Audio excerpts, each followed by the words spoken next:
Hai guys, selamat berjumpa kembali dengan novel populer viral kesayangan Anda ini. Saat ini admin ingin menghadirkan sebuah novel yang alur ceritanya sangat menarik dan seru. Novel ini berjudul Kaisar Agung Seni Bela Diri. Sebelum mengikuti keseruan ceritanya, mohon bantuan kalian untuk subscribe, like, dan share video-video yang ada di channel ini. Selamat menikmati.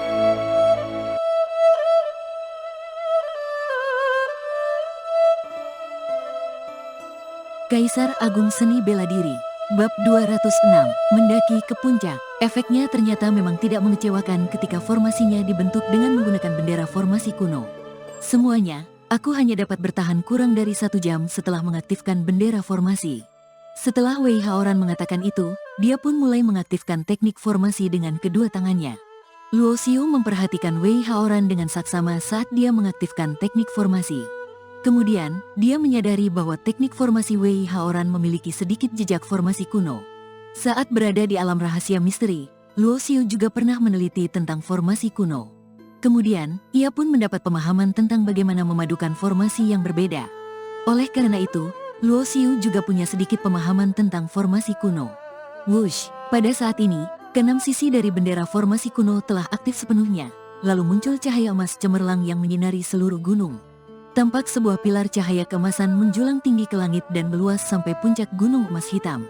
Wei Haoran adalah orang pertama yang memasuki pilar cahaya keemasan dan berkata dengan suara lantang, "Selama kalian berada di dalam lingkup cahaya keemasan ini, kalian akan terbebas dari kekangan formasi larang terbang." Dalam pilar cahaya keemasan itu, Wei Haoran tampak sudah terbang terlebih dahulu setelah selesai berbicara. Dia langsung menuju istana di puncak gunung emas hitam. Orang lain pun bergegas mengikuti setelah melihat Wei Haoran sudah duluan terbang. Saat tubuh mereka memasuki lingkup area cahaya keemasan itu, ternyata kekangan formasi larang terbang memang langsung menghilang dan tubuh mereka terasa lebih ringan. Luo Xiu sendiri tidak merasakan efek apapun karena saat datang ke kaki gunung, bagi orang yang mempunyai manik hitam tidak akan terpengaruh dengan formasi larang terbang. Gunung emas hitam kegelapan ini memang sangat tinggi, tetapi kecepatan terbang semua orang juga sangat cepat. Mereka hanya butuh waktu kurang dari 15 menit untuk terbang sampai ke puncak gunung. Wei Haoran dengan cepat mengaktifkan bendera formasi, lalu tampak 6 cahaya keemasan terbang dari dasar gunung dan berubah menjadi bendera formasi seukuran telapak tangan. Bendera itu terbang kembali ke sisi Wei Haoran. Tampak aksara dan pola formasi pada 6 bendera formasi kuno itu menjadi jauh lebih redup.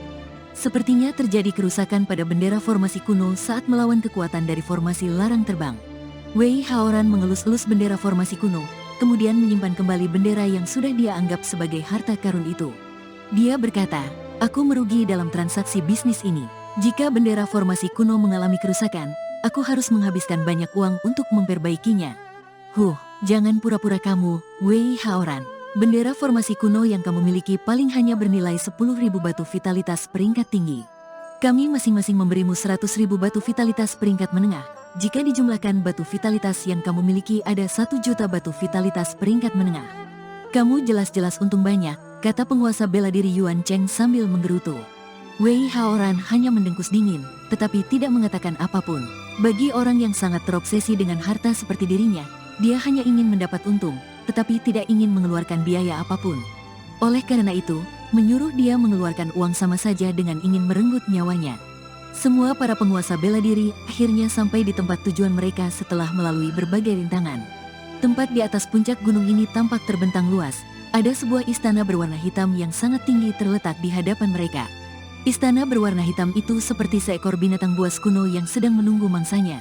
Semua orang bisa dengan jelas merasakan bahwa energi vitalitas langit dan bumi dari seluruh gua dunia kecil ini terus-menerus berkumpul ke arah istana berwarna hitam itu. Ini juga adalah alasan mengapa tidak ada sedikit pun energi vitalitas langit dan bumi di seluruh dunia kecil ini. Selain dari formasi larang terbang, formasi kedua yang mereka jumpai di dunia kecil ini adalah formasi pengumpul energi vitalitas. Mengumpulkan energi vitalitas langit dan bumi dari seluruh dunia kecil di satu tempat ini bukanlah hal mudah. Di dalam istana ini mungkin terdapat harta karun yang sangat kuat dan berharga yang sedang dipelihara. Tatapan semua penguasa bela diri yang hadir menjadi sangat antusias dan hati mereka juga ikut tergerak. Tampaknya mereka semua memikirkan hal yang serupa. Hehe, Wei Haoran tiba-tiba tertawa. Saat suara tawanya terdengar ke telinga para penguasa bela diri, wajah mereka tiba-tiba menjadi suram. Sebab, Semua orang yang mengenal Wei Haoran tahu bahwa saat dia tersenyum seperti ini berarti dia akan segera mendapat untung besar. Istana berwarna hitam ini dijaga oleh formasi pertahanan, kata Wei Haoran sambil memainkan jenggotnya sendiri. Di wajahnya tampak senyum picik. Omong kosong, kata penguasa bela diri lain sambil menggerutu. Tempat ini dijaga oleh formasi itu, makanya mereka tidak berani bertindak sembarangan. Dari zaman kuno hingga sekarang, sudah puluhan ribu tahun berlalu. Formasi yang bisa bertahan hingga sekarang pasti bukanlah formasi biasa. Wajah beberapa penguasa bela diri itu langsung menunjukkan ekspresi muram seperti sedang memakan bangkai. Sebab dengan adanya formasi ini, berarti mereka punya kesempatan untuk diperas oleh Wei Haoran, si tua bangka yang terobsesi dengan uang. Jika ingin menjelajahi reruntuhan kuno, wajib membawa master formasi. Dalam hal ini, master formasi memang adalah pilihan utama. Jadi, master formasi juga adalah kelompok orang yang bisa menghasilkan uang dengan cepat. Tanpa bimbingan dari seorang master formasi akan sulit untuk memecahkan formasi yang ada, tidak peduli setinggi apapun tingkat basis kultivasinya. Jika ingin menjelajahi reruntuhan kuno, semua orang dengan terpaksa harus mengeluarkan uang untuk menyewa seorang master formasi. Luo Xiu juga sudah memperhatikan bahwa memang samar-samar ada jejak formasi di sekitar istana berwarna hitam itu. Itu adalah formasi pertahanan yang ditempatkan pada tempat yang sangat tersembunyi. Jadi, Luo Xiu awalnya juga tidak menyadarinya. Namun, Wei Haoran sudah bisa mengetahuinya hanya dengan melihat sekilas. Hal ini menandakan bahwa tingkat penguasaan Wei Haoran dalam hal formasi memang jauh lebih tinggi daripada Luo Xiu. Tampak perbedaan antara tingkat 5 dan tingkat 6 yang hanya satu tingkat, tetapi pada kenyataannya, kedua tingkat ini punya perbedaan besar. Banyak master formasi tingkat 5 yang mempelajari formasi selama ratusan bahkan ribuan tahun, tetapi mereka belum tentu bisa mencapai tingkat 6. Wei Haoran, sebelum kita naik ke atas tadi, kamu sudah memungut bayaran 1 juta batu vitalitas peringkat menengah dari kami. Kamu benar-benar keterlaluan kalau kamu masih ingin memungut bayaran lagi sekarang, kata Van Tite sambil mengerutkan alisnya. Antait memang adalah seorang ahli pemurnian pil tingkat 6, tetapi dia juga tidak tahan jika harus terus mengeluarkan uang sebanyak itu. Jika di dalam istana masih ada formasi kuno, bukankah itu berarti mereka masih harus membayar Wei Haoran lagi? Ekspresi wajah dari penguasa bela diri lainnya juga menjadi sangat suram. Jika bukan karena Wei Haoran adalah satu-satunya master formasi tingkat 6 di seluruh negara bagian Tanah Langit, mereka pasti tidak akan mau datang bersama Wei Haoran. Sulit bagi kami para master formasi untuk mendapatkan uang. Kami mengandalkan kemampuan ini untuk menghidupi keluarga. Jadi, wajar saja kalau kami meminta bayaran atas jasa yang kami berikan, kata Wei Haoran sambil menjelaskan dengan tenang. Kalau kalian tidak ingin bayar juga tidak apa-apa, tapi aku punya satu syarat, lanjut Wei Haoran setelah terpikir dengan sesuatu. Syarat apa? Tanya semua penguasa bela diri sambil menatap Wei Haoran.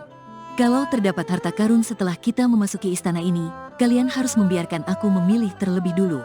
Seandainya saat berada di dalam istana kita dihalangi oleh formasi dan kalian setuju dengan persyaratanku, aku akan turun tangan untuk menghancurkannya. Aku juga tidak akan memungut biaya tambahan. Persyaratan yang diucapkan oleh Wei Haoran membuat semua penguasa bela diri mengerutkan alis. Terutama orang-orang kuat seperti penguasa bela diri Yuan Cheng, Van Tite, dan Tuan Qiyu. Jika di dalam sana ditemukan harta berharga, mereka adalah orang-orang yang punya kemungkinan paling besar untuk mendapatkannya. Jika mereka setuju dengan persyaratan Wei Haoran, bukankah itu sama saja dengan mereka harus merelakan harta karun itu? Ada begitu banyak orang di sini, jadi, begitu mereka menyetujui syarat ini, mereka tidak akan bisa menarik kembali perkataan mereka.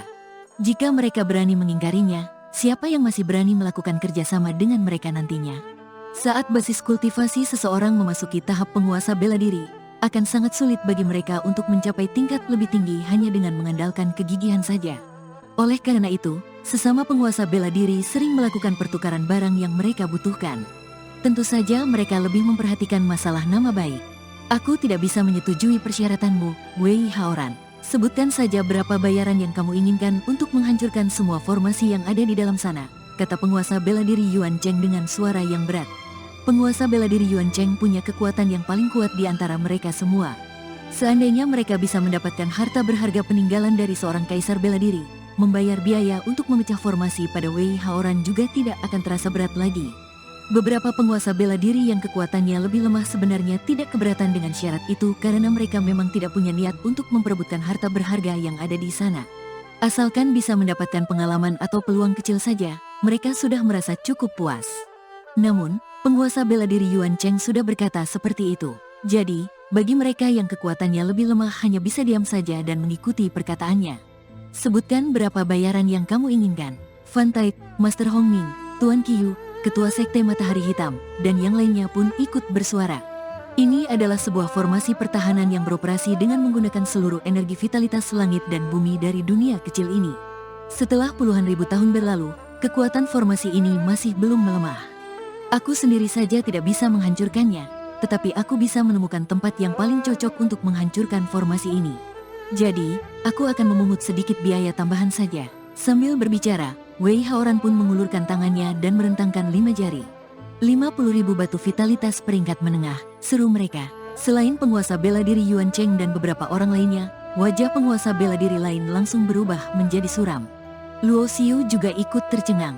Dia diam-diam berpikir bahwa sangat mudah bagi seorang master formasi untuk menghasilkan uang. Master formasi hanya perlu menemukan tempat yang cocok untuk menghancurkan sebuah formasi dan dia bisa memungut bayaran sebesar 50.000 batu vitalitas peringkat menengah. Di sini, ada puluhan penguasa bela diri yang hadir. Jadi, jika di total batu vitalitas yang terkumpul adalah 7-800.000. Uang ini didapatkan dengan sangat mudah.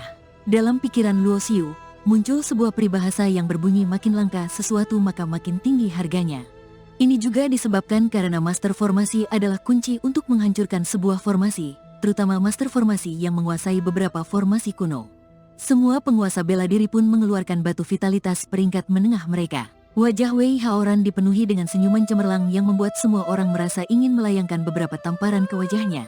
Luo Xiu belum sanggup mengeluarkan 50.000 batu vitalitas peringkat menengah.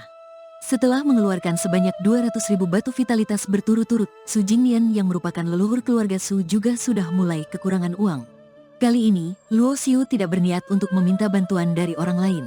Setelah berpikir sejenak, Luo Xiu pun mengeluarkan sebuah slip giok lalu melemparkannya pada Wei Haoran. Teknik kultivasi peringkat ke-8 kekuatan naga asli? Tanya Wei Haoran sambil meraih slip giok itu. Indera spiritualnya langsung masuk ke dalam untuk menyelidiki giok itu. Kemudian, wajah tua Wei Haoran tampak menjadi berseri-seri. Dia langsung menyimpan slip giok ke dalam cincin penyimpanan dengan cepat, seolah-olah takut Luo Xiu akan menyesal dan meminta kembali slip giok itu. Di negara bagian tanah langit, teknik kultivasi peringkat ke-9 itu hanya merupakan legenda. Oleh karena itu, teknik kultivasi peringkat ke-8 sudah merupakan teknik kultivasi terbaik. 4 pemimpin yang kuat seperti penguasa bela diri Yuan Cheng, Fan Tide, Hongming, dan Wei Haoran, mereka pun hanya mempunyai teknik kultivasi peringkat ke-8. Di serikat perkumpulan juga ada teknik kultivasi tingkat tinggi yang bisa dipelajari, tetapi untuk mendapatkannya butuh otoritas tertentu. Misalnya dengan otoritas dari jenius peringkat ke-8 level lanjutan, Luo Xiu dapat membeli seni bela diri peringkat 9 dari serikat berburu. Penguasa bela diri Yuan Cheng memang mempunyai basis kultivasi dan kedudukan yang lebih tinggi dari Luo Xiu, tetapi dia tidak memiliki otoritas ini. Sebab, warisan seni bela diri tingkat tinggi hanya bisa diakses oleh anggota berbakat. Hal ini juga berarti meskipun penguasa bela diri Yuan Cheng memiliki banyak batu vitalitas, dia tidak dapat membeli teknik seni bela diri tingkat 9 dari serikat perkumpulan. Tidak diragukan lagi bahwa teknik kultivasi peringkat ke-8 kekuatan naga asli adalah salah satu dari teknik seni bela diri tingkat ke-8 terbaik di negara bagian tanah langit. Teknik kultivasi ini adalah warisan yang berasal dari menara naga terbang kuno. Seseorang yang berusia di bawah 30 tahun harus berhasil menerobos tingkat ke-7 menara naga terbang, barulah dia bisa memperoleh teknik kultivasi ini sebagai hadiah. Menara naga terbang berada di bawah pengawasan keluarga kerajaan, keluarga Fan. Hanya seorang jenius dari keluarga Fan yang pernah berhasil menerobos lantai 7 dan memperoleh teknik ini. Teknik kultivasi ini selalu dianggap sebagai warisan berharga oleh keluarga Fan. Teknik ini memang hanya teknik kultivasi peringkat ke-8. Tetapi teknik seni bela diri ini bahkan lebih bernilai dibandingkan dengan teknik bela diri peringkat 9. Semua penguasa bela diri memandang Luo Xiu dengan ekspresi tercengang.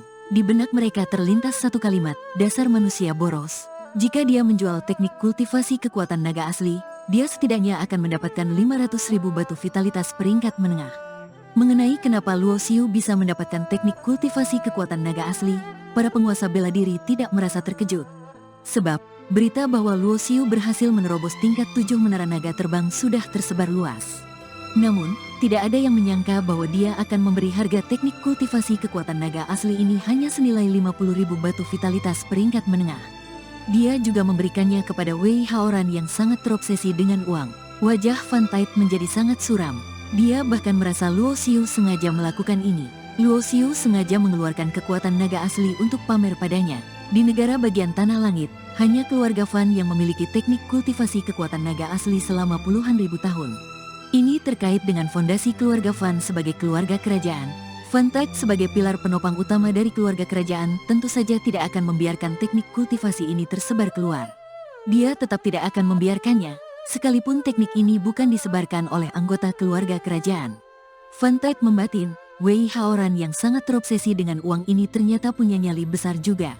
Dalam hati Van Tite, niat membunuh menjadi makin kuat. Luo Xiu tertawa sinis di dalam hatinya. Dia sebenarnya sengaja mengeluarkan teknik kultivasi kekuatan naga asli untuk membuat hubungan Van Tite dan Wei Haoran menjadi renggang dan memperkeruh suasana. Masalah reruntuhan gua kuno ini bisa akibat rencana Luo Xiu untuk memperkeruh suasana. Dia sudah mulai melakukannya, jadi kenapa tidak sekalian membuat suasana lebih keruh lagi?